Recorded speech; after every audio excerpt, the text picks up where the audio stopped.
आज हम आपको क्लास 12 की केमिस्ट्री सब्जेक्ट पढ़ाएंगे। तो उसमें भी हम जो दूसरा भाग है केमिस्ट्री का, ऑर्गेनिक केमिस्ट्री यानी कि कार्बनिक रसायन के बारे में अध्ययन करेंगे।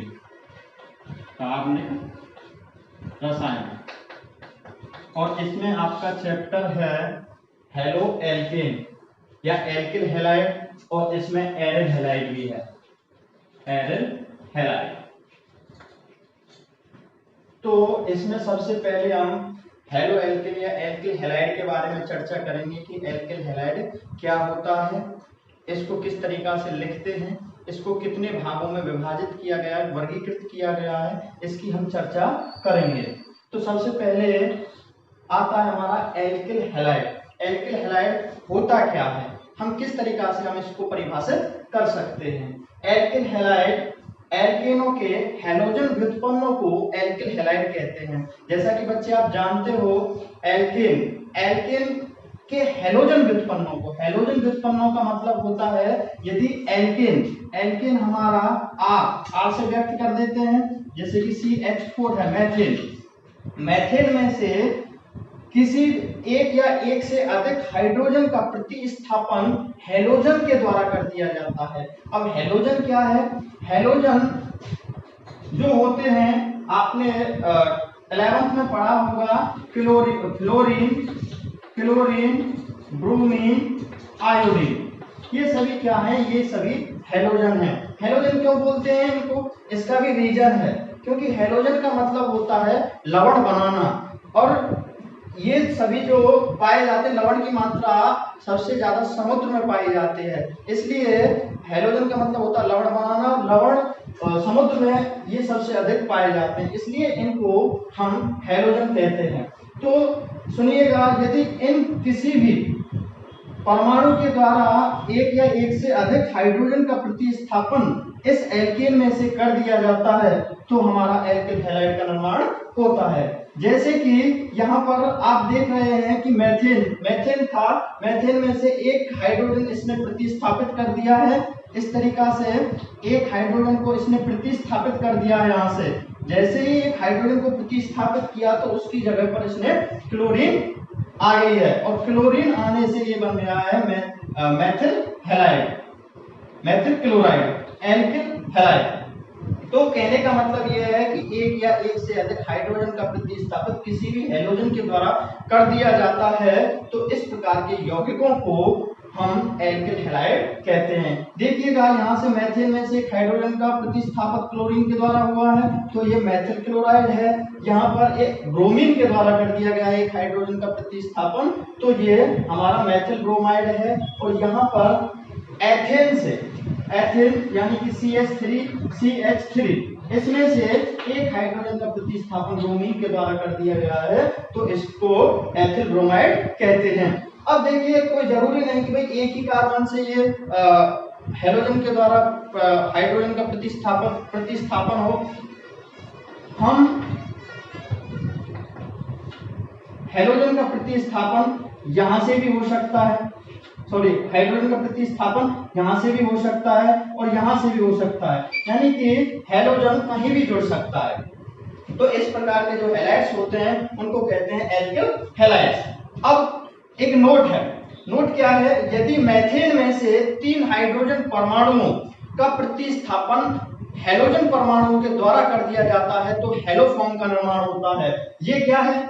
जैसे कि CH4 था, CH4 से 3 हाइड्रोजन परमाणुओं का प्रतिस्थापन 3X के द्वारा कर दिया जाता है। 3X का मतलब क्या है? हैलोजन परमाणु, 3 हैलोजन परमाणुओं के द्वारा कर दिया जाता है, तो वो जो रूप बनता है उसको कहते हैं हैलोफॉर्म। हैलोफॉर्म का मतलब है कि यदि यहाँ पर क्लोरीन लग गया तो क्लोरोफॉर्म, यदि ब्रोमीन लग गया तो ब्रोमोफॉर्म, और यदि आयोडीन लग गया तो आयोडोफॉर्म। इसको हम विस्तृत रूप से भी लिख सकते हैं। किस तरीका से? CHClClCl, HCBr और Br। इसी प्रकार से हम इस आयोडोफॉर्म को भी लिख सकते हैं। तो आगे हम देखेंगे कि कार्बन कि संकरित प्रकृति के आधार पर एल्किल हैलाइडों का वर्गीकरण की एल्किल हैलाइडों को कितने प्रकार से वर्गीकृत किया गया है। ये जो वर्गीकरण किया है, ये दो प्रकार से वर्गीकृत किया गया है। एक, यदि हैलोजन परमाणु एल्किल समूह के sp3 कार्बन से सीधा जुड़ा हुआ हो। क्या बेटे, जो हैलोजन परमाणु है वो एल्किल समूह के sp3 कार्बन से सीधे जुड़ा हुआ हो, तो इस प्रकार का जो यौगिक बनता है उसको हम एल्किल हैलाइड कहते हैं। या एक इस प्रकार का भी हो सकता है कि यदि हमारा जो हैलोजन परमाणु है वो सीधे sp2 के आधार पर sp2 कार्बन से जुड़ा हुआ हो। वैसे तीसरा प्रकार भी हो सकता है, होता है, यानी कि यदि हैलोजन परमाणु सीधे sp कार्बन से जुड़ा हुआ हो। लेकिन आपके सिलेबस में ओनली दो ही प्रकार हैं और दो ही प्रकार के बारे में हम चर्चा करेंगे। तो देखिए, सबसे पहले हम चर्चा करते हैं पहले के बारे में।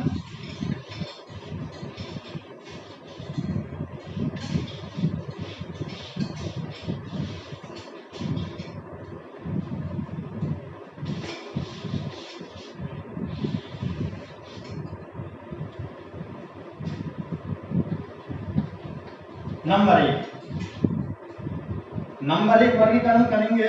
यदि हैलोजन परमाणु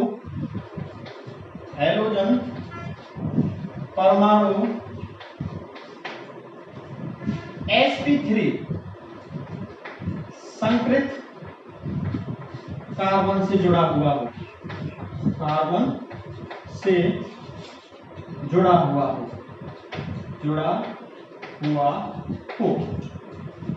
पहला पॉइंट बनता है यदि हैलोजन परमाणु sp3 संकलित कार्बन से जुड़ा हुआ हो। ये भी हमारा कई प्रकार का होता है। देखिए, सब पॉइंट में हम लिख लेते हैं। नंबर एक होता है एल्किल हैलाइड।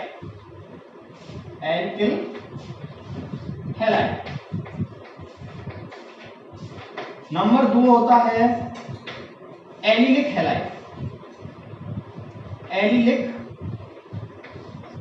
हैलाइड, या इसको एलिल हैलाइड भी कहते हैं।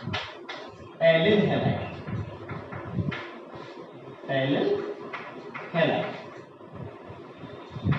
और नंबर तीसरा एक पॉइंट और है, तीन भागों में इसको डिवाइड किया गया है। तीसरा पॉइंट क्या है? बेंजिलिक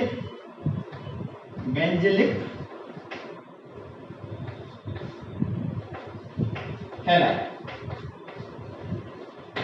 तो ये तीन इसके आधार पर विभाजित किए गए हैं। इसमें क्या होता है, इसमें हैलोजन परमाणु sp3 कार्बन से जुड़ा हुआ होता है। इसमें हैलोजन परमाणु sp3 कार्बन से जुड़ा हुआ होता है। इसका कैसे मालूम करेंगे कि ये sp3 कार्बन से जुड़ा हुआ हो? तो इसका हमें बस यहाँ पे इतना ही जानना है कि यदि कार्बन एकल बॉन्ड से बंधित है, सभी एकल बंध से बंधा हुआ है और उससे हैलोजन परमाणु जुड़ा हुआ है, तो वो कार्बन sp3 कार्बन होगा। तो अब इसके आधार पर हम पहला पॉइंट लेके चलते हैं एल्किल हैलाइड।